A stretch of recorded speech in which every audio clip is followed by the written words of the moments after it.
जंजाल सबको मुंडाई असीम धैर्य आउ साहस रखी निज हाथ धरी रास्ता देखा गोटे मनीषर ना बापा।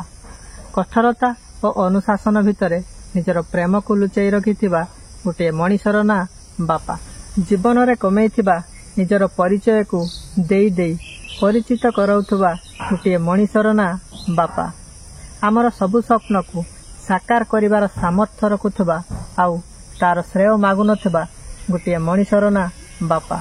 सबु बाजी जानी जानी हारी जाई जिताउथुबा गोटे अपराजय मनीषर ना बापा। केबे केबे मते भल बाट को आनिबा पई गाड़ी दीपद दियंती से आउ केही नुहे से हेउचंती मो बापा जहांको पई आजिर ब्लॉग टी उद्दिष्ट।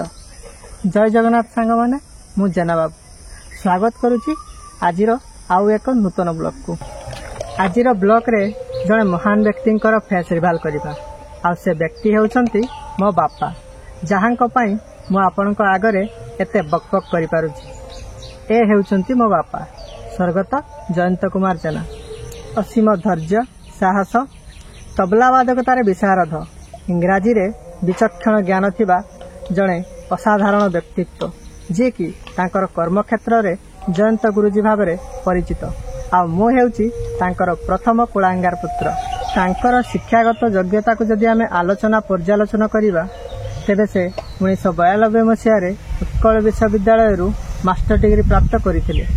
तापरे से गोटे बेसरकारी स्कूल रे शिक्षकता कार्य संपादन करुथिले।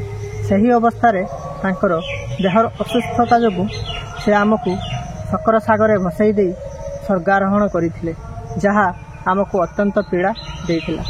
एही भली महान व्यक्ति पाखरु जन्म लाभ करी मु निजको धन्य मने करुछि। आज तांकर द्वितीय श्राद्ध वार्षिक।